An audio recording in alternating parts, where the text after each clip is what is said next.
An ancient tradition ascribed the establishment of moon worship to Adam, the first man. The medieval Arab scholar Abu Bakr wrote, "They, the Sabians, say that Adam was born from male and female, just like the rest of mankind, but they honored him greatly and said that he had come from the moon, that he was the prophet and apostle of the moon, and that he had exhorted the nations that they should serve the moon." They also related about Adam that when he had left the moon and proceeded from the area of India towards Babylonia, that he brought many wonders with him.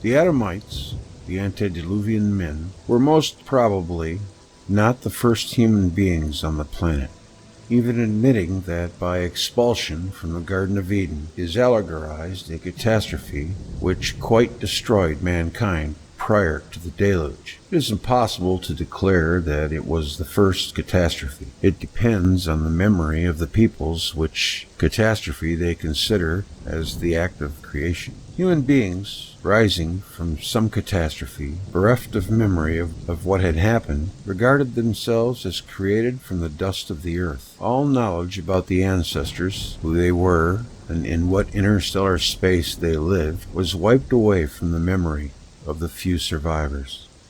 The Talmudic rabbinical tradition believes that before Adam was created, the world was more than once inhabited and more than once destroyed. It was at the end of the first age, symbolized by the expulsion of man from the blessed Garden of Eden, that the moon lost its brightness.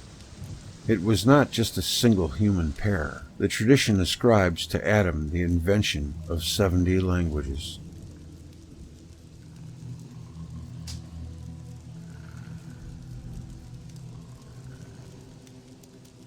Hebrew mythology assigns to the period preceding Adam's expulsion different geophysical and biological conditions. The sun shone prominently on the earth, and the Garden of Eden, placed in the east, was, it must be conceived, under perpetual rays of the dawn. The earth was not watered by rain, but mist, ascending from the ground, condensed as dew upon the leaves. The plants looked only to the earth for nourishment. Man was of exceedingly great stature. The dimensions of man's body were gigantic. His appearance was unlike that of later man. His body was overlaid with a horny skin. But a day came, and the celestial illumination ceased. The sun had grown dark the instant Adam became guilty of disobedience. The flames of the ever-turning sword terrified Adam. Genesis 3:24. In another legend it is told that the celestial light shone a little in the darkness, and then a celestial light ceased, to the consternation of Adam. The illumination of the first period never returned. The sky that man was used to see never appeared before him again.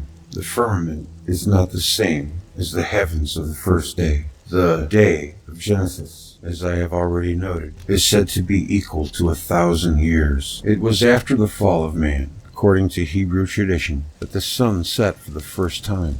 The first time Adam witnessed the sinking of the sun, he was seized with anxious fears. All the night he spent in tears. When day began to dawn, he understood that what he had deplored was but the course of nature. It was also then the seasons began. That's pretty good lyrics. This is told in the following story. Adam noticed that the days were growing shorter and feared lest the world be darkened. But after the winter solstice, he saw that the days grew longer again. The earth also underwent changes. Independent before, she was hereafter to wait to be watered by the rain from above. The variety of species diminished. Man, according to Hebrew legends, decreased in size. There was a vast difference between his later and his former state, between his supernatural size then and his shrunken size now. He also lost his horny skin. the whole of nature altered its ways.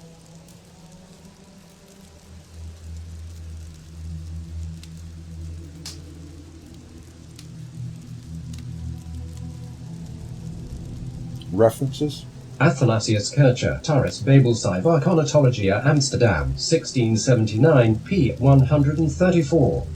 The very angels and the celestial beings were grieved by the transgression of Adam.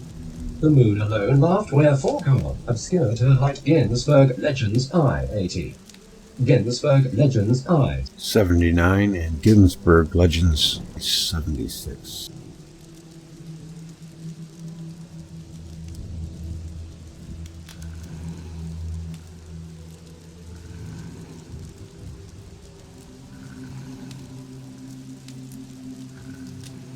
Worship of the moon. Because of its size, and also because of the events which accompanied the first appearance of the moon, many ancient peoples regarded the moon as the chief of two luminaries. The sun was of smaller importance than the moon in the eyes of the Babylonian astrologers. The Assyrians and the Chaldeans referred to the time of the moon god as the oldest period in the memory of the people, before other planetary gods came to dominate the world ages. The moon was the supreme deity. Such references are found in the inscriptions of Sargon II, circa 720 BC, and Nabonidus, circa 550 BC. The Babylonian Sin, the moon, was a very ancient deity. Mount Sinai owes its name to Sin. The moon, appearing as a body larger than the sun, was endowed by the imagination of the peoples with a masculine role, while the sun was assigned a feminine role. Many languages reserved a masculine name for the moon. It was probably when the moon was removed to a greater distance from the earth and became smaller to observers on the earth that another name, usually feminine, came to designate the moon in most languages.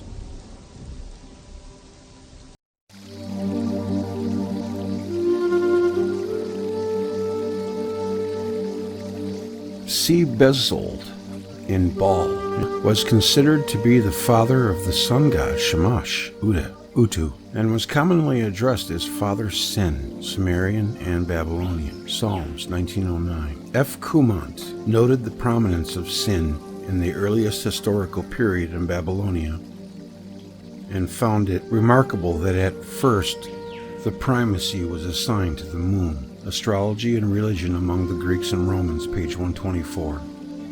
The late Assyrio-Babylonian cult of the moon. According to the Dabistan, a Persian work of early Islamic times, the Kaaba of Mecca was originally dedicated to the worship of the moon. On moon worship, among the ancient Arabs, also Touch Sinaitische Inschriften Zeitschrift des Deutsches Morgenländisches Gesellschaft 3, 1849, p. 202, Anoshanda Vorweilemische Religion der Araber Ibid 7, 1853, p. 483. Cf. I. Golddigger, Mythology Among the Hebrews and Its Historical Development, 1877. The Greeks regarded the moon as of greater importance than the sun. The sun's subordination to the moon is a remarkable feature of early Greek myth. Helios was not even an Olympian, but a mere Titan's son, Hyperions. That's a long one. C.R. Markham, London, 1873, describes sacrifices to the moon by the natives of Peru in the 16th century. Also, the Indians of Vancouver Island assigned greater importance to the moon than the sun.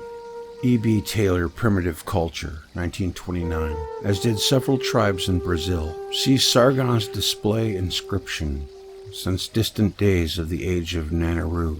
A cuneiform text describes the first appearance of the moon, when the gods fixed the crescent of the moon to cause the new moon to shine forth to create the month, the new moon, which was created in heaven with the majesty in the midst of heaven arose. R.W. Rogers, Cuneiform Parallels of the Old Testament, 1912.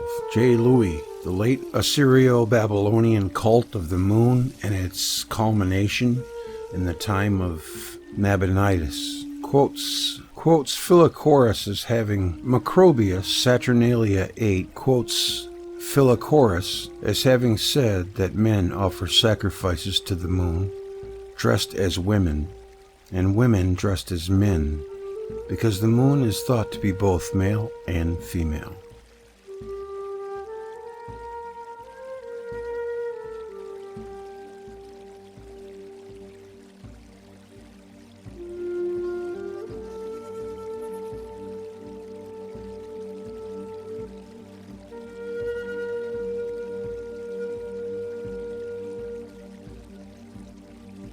Macrobius was quite the author.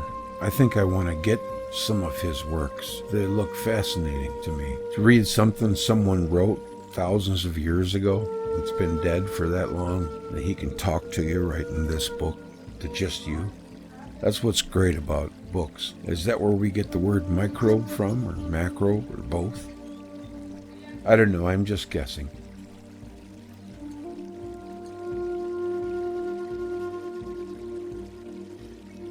You know, I noticed on the video of mine, Worship of Saturn, if I'm not mistaken, that is claiming that Osiris was swathed to look like Saturn, and therefore all the dead were to be swathed like that. And that's where we get the mummy. So they were emulating Saturn's look, and it does look like it's been wrapped in bandages. It's very interesting, and that pretty much cinches it. They had to have seen it. How else would they know?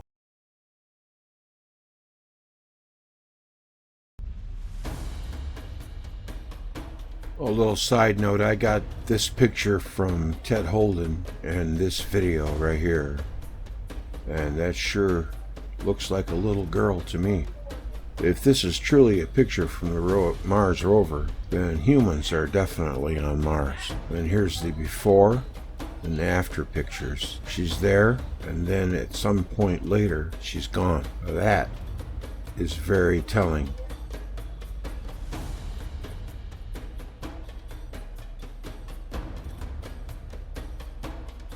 I've always said I need to see that one picture that puts it over the top and makes it impossible to deny. And this picture, for me, is that picture.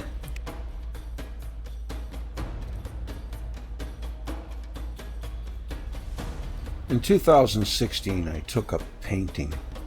It's something that I always wanted to do, I just never did. I got a couple of interesting pictures here. Now, I'm a lousy artist, so I'm not trying to show it off. I'm just showing a strange coincidence. I painted this picture right here, not knowing at all that water was there, for one, and that Thoth was synonymous with the moon. I did not know that at the time. And that people apparently, or supposedly, allegedly, came from the moon. See, I have an embryo there inside the moon. That's what I was trying to make it look like anyway. I know my artist work is lousy, but I was just a beginner.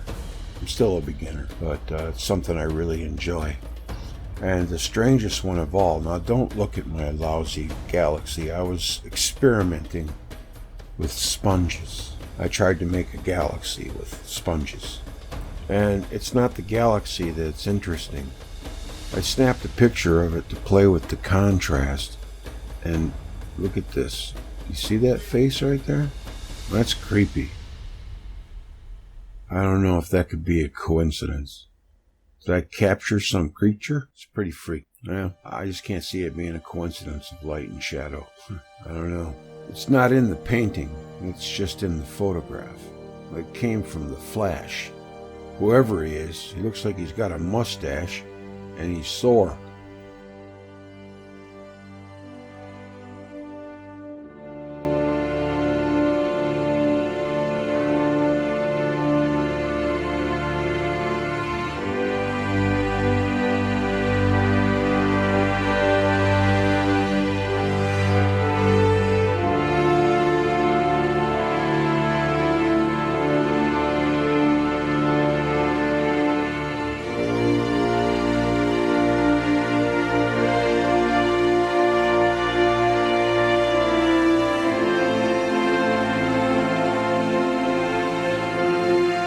work for NASA, most of them, 99% of them, are completely oblivious. Yeah. They're like I was back when I worked for Cronkite. I couldn't imagine there'd been a hidden agenda for NASA then. If you told me, I would have said, oh, come on, you're nuts. Yeah. But some of those people, a percentage, they have figured it out. Yep. And they are reading your books. And well, maybe they are. Maybe they've just figured it out on their own. But what they've done that we have found is they have left clues going back to the Apollo era in the Apollo data, like in the film. Remember I talked about the DAC camera films? Yeah. They hid messages for us in the splicings between the films. Coded messages left by NASA people in 1969, 1970. Give a shout. Special thanks to Todd Borneman for your generous donation. I don't get many. Thanks for helping the cause.